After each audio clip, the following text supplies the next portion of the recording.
स्वागत है सारा अधिकार न्यूज़ चैनल में। आज मुंबई मराठी पत्रकार संघ में बिल्डर आकाश गुप्ता ने पत्रकारों से बात की। इस बिल्डर को 10 करोड़ रुपए की फिरौती की मांग की जा रही थी। आकाश गुप्ता के लॉयर नीलेश पांडे ने कहा कि राइट टू इन्फॉर्मेशन एक्ट का गलत तरीके से यूज या मिसयूज किया गया है। हजारों गरीब झुग्गीवासियों ने बिल्डर के फेवर में बोलते रहे और समर्थन दिखाया।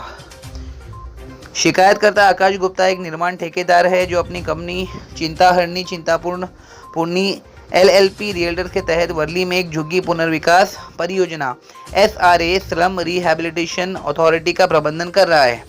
वर्ली के आदर्श नगर में उनकी परियोजना दर्शन सोसाइटी में 240 झुग्गीवासियों का पुनर्वास शामिल है, जिसमें 2 साल के लिए किराए का मुआवजा प्रदान किया जाता है। इस परियोजना को 22 अक्टूबर 2024 को मंजूरी मिल गई थी और ये चल रही थी।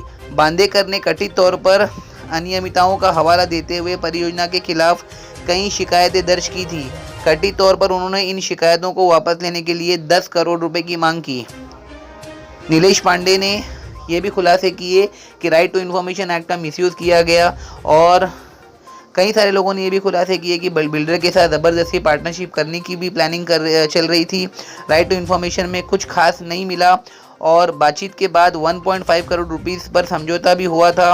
और नीलेश पांडे ने पत्रकारों से बात करते हुए कहा और मुंबई पुलिस कमिश्नर से निवेदन किया है कि इस पर CID क्राइम इन्वेस्टिगेशन डिपार्टमेंट जो है वो बहुत ही स्ट्रिक्ट इन्वेस्टिगेशन करे। और निवेदन किया गया कि बिल्डर से जो 10 करोड़ रुपए की फिरौती मांगी गई है, उनके कल्प्रिट्स जो पूरे कल्प्रिट्स हैं उन्हें पकड़ा जाए। और निवेदन करते हुए ये भी कहा गया कि बिल्डर को सिक्योरिटी भी प्रदान की जाए। देखना ये है कि मुंबई पुलिस किस तरीके से बिल्डर को सहयोग करती है। देश और दुनिया की तमाम खबरों के लिए देखते रहिए सहारा अधिकार।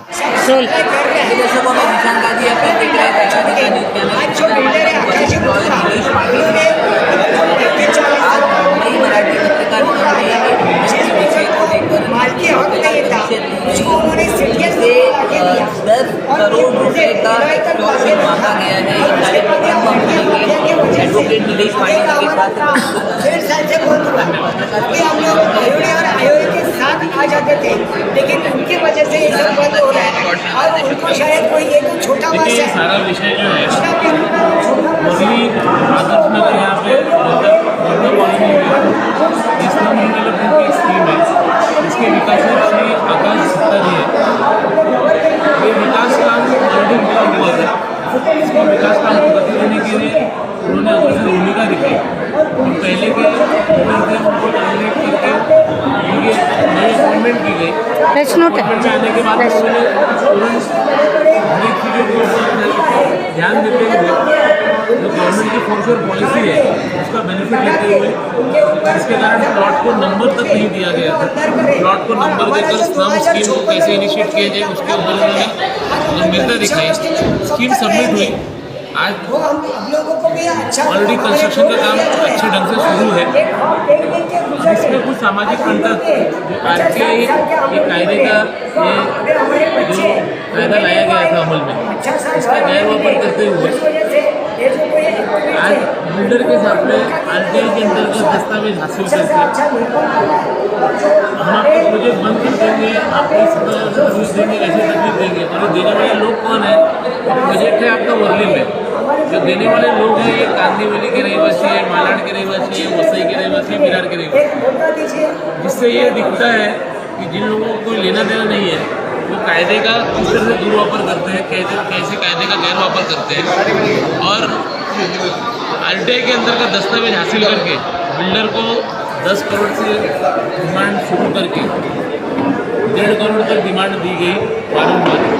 और ये डिमांड देने के पीछे क्लास सेक्रेटरी से हमको दिखने में आ रहा है कि इसमें और बिल्डर और बाकी इतर लोगों की भी इन्वॉल्वमेंट दिखने में आ रही है। सर, इसी संदर्भ में मेरा एक और सवाल है। हमें सूत्रों के अनुसार ये पता चला कि जो बिल्डर रीडेवलपमेंट कर रहा है इसमें हजारों गरीब झोपड़ियों को पर उन्हें फ्लैट मुहैया कराया जा रहा है। और RTI में ऐसे क्या दस्तावेज जिसकी वजह से वो पैसे को डिमांड कर रहे हैं, या बिल्डर की तरफ से कोशिश हुई है कि काम कर रहा है या फिर ये एक एक्सटॉर्शन है? RTI में जो भी उन्होंने इंफॉर्मेशन दी हर चीज़ों का नियमावली के हिसाब से पालन किया गया था। और जब बिल्डर को इस बारे में बार बार एक्सप्रेशन किया गया कि प्रोजेक्ट हाईजैक करके प्रोजेक्ट में कोई और भी लोग दिखा रहे, अब प्रोजेक्ट किसी और को दे दीजिए।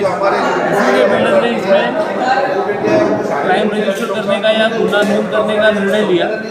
और आपको सबको ये जानकारी बता देता हूँ इस माध्यम से, आपके माध्यम से, प्रोजेक्ट आपका वर्ली में है, लेकिन इन्होंने जो ठिकान चुना, इसमें आरोपी शुरुआत में भी जो अरेस्ट किए गए हैं, उन्होंने ठिकान चुना नवगढ़ पुलिस स्टेशन के अंतर्गत आने वाला।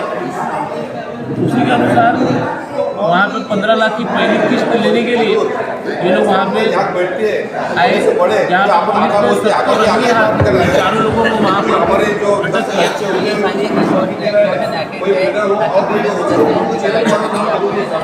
ये एक एक्सटॉर्शन रैकेट तो है ही, एक्सटॉर्शन रैकेट के साथ में इसमें सूत्रधार है, ये बहुत इम्पोर्टेंट भूमिका रखते हैं। इसमें जो सूत्रधार है, इसमें विकासन जो बिल्डर है, उनका इसमें इन्वॉल्वमेंट होने की दाट शक्यता है। इसमें इनके सहभाग होने का पूरा हमको इनकी इन्वॉल्वमेंट दिक्कत आ रही है। इसीलिए हमने इसमें मांगनी की है सरकार से, इसमें बीसीटी के ऑफिसर्स की भी इन्वॉल्वमेंट दिक्कत आ रही है, कुछ बिल्डर्स की भी इन्वॉल्वमेंट दिक्कत आ रही है। इसीलिए हमने सरकार से मांगनी की है इस विषय में कि माननीय मुख्यमंत्री साहब और माननीय मुख्यमंत्री साहब उन लोगों ने इस विषय में गंभीर दखल लेना चाहिए और इसमें सीबीआई कैसे लोगों को न्याय दिलाया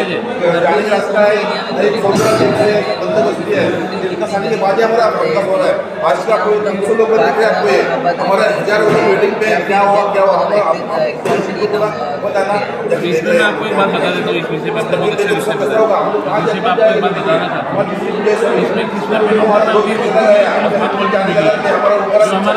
बाजू का रहवासी क्या काम कर रहे थे, ये पूरे प्रोजेक्ट इन्फॉर्मेशन देने का काम कर रहे थे। और जैसा आपने पूछा कि प्रोजेक्ट में लोगों की बड़ी अड़चन, इसमें करीबन 95 से ज़्यादा लोग जो है ये ऑलरेडी बिल्डर विकासक के साथ हैं। उन्होंने विकासों को पूरा तरीके से सपोर्ट किया हुआ है और इसमें पात्र अपात्र की कोई भी भूमिका किसी की प्रलंबित नहीं है। और एसआरए ने जैसे आपको पता है कि मुंबई को झोपड़पट्टी मुक्त बनाने का जो धोरण लिया है, उसके अंतर्गत आज जो झोपड़पट्टी धारक अपने बंधु हैं उनको एक अच्छी सैंक्शन बिल्डिंग में उनको फ्लैट देने का काम एसआरए के मार्फत हो रहा है, जिसमें विकासक की सक्रिय भूमिका होती है, एसआरए की सक्रिय भूमिका होती है। और इसमें हमें लगता है कि एसआरए भी आगे इसमें योग्य जो कार्रवाई होगी सामाजिक तो इन सारी चीज़ों को एक बिल्डर आई एम श्योर वो अपने माइंड में रखता है, लीगल सलाह लेता है। और लास्ट क्वेश्चन ये भी आपसे रहेगा कि मुंबई कमिश्नर को क्या निवेदन करना चाहेंगे कि ये स्टॉक होने के बारे में उन गरीब परिवारों को आपके बिल्डिंग किस तरीके की मुहैया जब पहले आपके प्रश्न का मैं उत्तर दे देता हूँ कि इस प्रोजेक्ट में लोग कितने हैं। इसमें 2 प्रपोजल हैं और दोनों की स्ट्रेंथ मिलाकर अगर आप देखेंगे तो एक में 2000 करीबन 54 करोड़ का सहभाग है 2050 में, और जो दूसरा प्रपोजल है उसमें करीबन 250 लोगों का इन्वॉल्वमेंट है।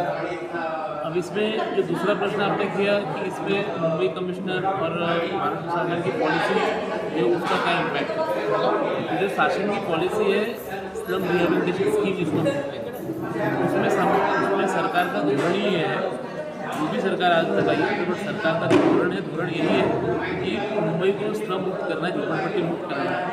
और जिसमें झोपड़पट्टी धारकों को उनकी जो झोपड़पट्टियाँ हैं उसमें से निकालकर उनको एक सैंक्शन बिल्डिंग में लेकर जाना चाहिए, जिसके कारण पूरी मुंबई का संपूर्ण विकास हो सके।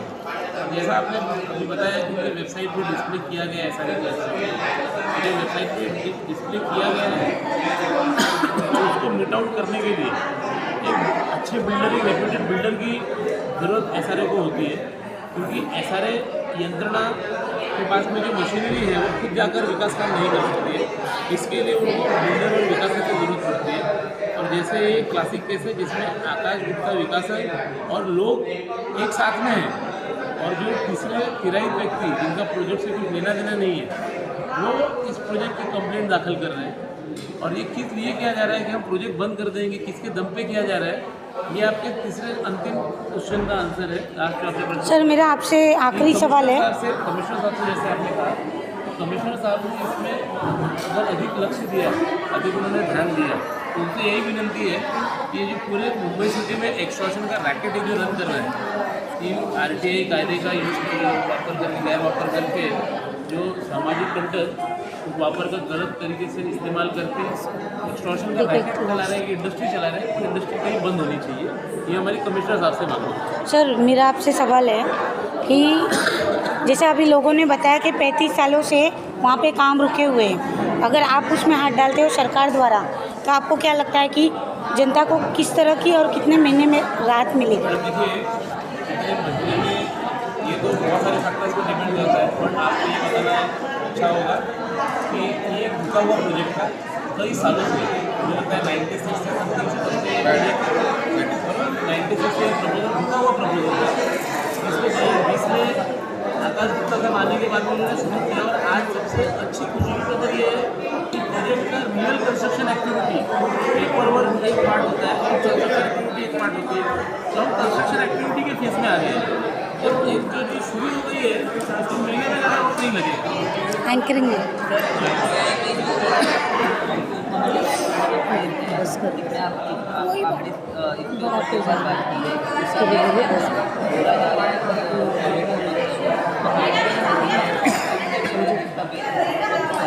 RTI में कोई भी प्रकार की कोई भी इंफॉर्मेशन नहीं मिली, सिर्फ ये धमकी वारंवार दे दी है